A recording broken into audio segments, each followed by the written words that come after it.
so I don't usually do product reviews in such a way like this, but I thought it might be useful with schools starting to look at how they're looking at technology that might be purchasing as a response to COVID and the opportunities now to look at teaching and learning differently.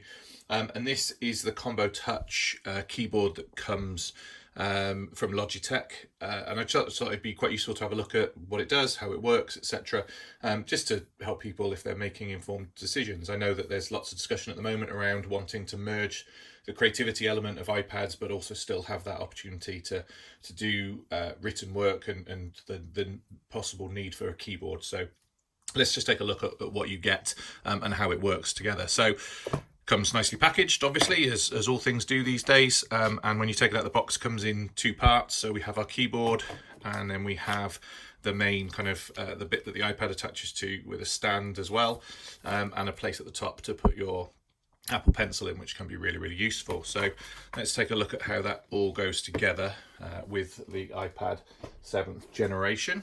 So here's my iPad here, and it slots in really nicely, very secure in how it goes together, just clicking into those corners. And that's the case kind of element.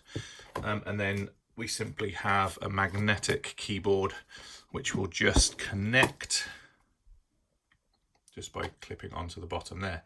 So that's really, really nice in the sense of I now can disconnect, take my iPad and go wandering and do those creative mobile things. But if I get back to my desk, clip on the keyboard.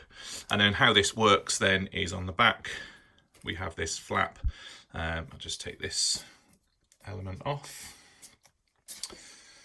Have this flap that I can move out, change the angle, and then I can place it down and it will stand up for me to utilize. So that's the basic setup. So, really, really easy for me to go from working in a kind of desktop environment to taking that off, closing that down, and then I'm mobile and I can wander around and do what I need to do. So what about the functionality of the device when we're working then? Well, obviously we can see we have a nice mouse trackpad down here, and on the screen you can see the cursor as I move it around. So that's a real benefit. And there are some settings that you now have access to because you have this trackpad down here. So if we just jump into settings and take a look at some of those, we'll see that within general, I now have trackpad as an option. I can tap on that. I can control the speed of the trackpad, and I can start to think about, do I want natural scrolling? I turn it off because I find it easier to, if I want to scroll down, my fingers go down. But obviously if you want to have that natural scrolling, if you're used to using a mouse, it works the same. If I want to scroll down, I actually scroll up. Tap to click.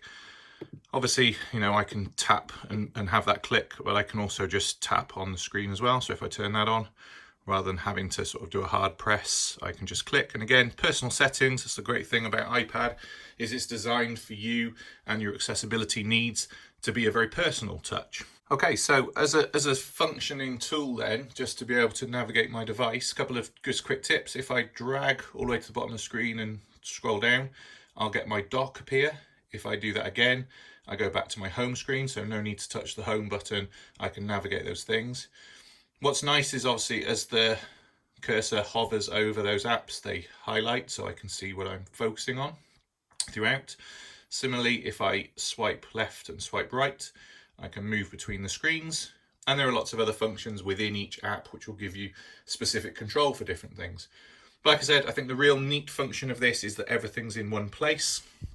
If I grab my Apple Pencil, I'll just move this down so you can see the top. I now have a place for my Apple Pencil to sit, keeping it nice and neat and safe and available whenever I need to use it on my device. So really for the cost, which is just under £100 for education, about £140 retail, I think what you get is something which turns your 7th gen iPad into something that can really answer lots of questions across all subjects that you might be studying in school, from the creative to the productive.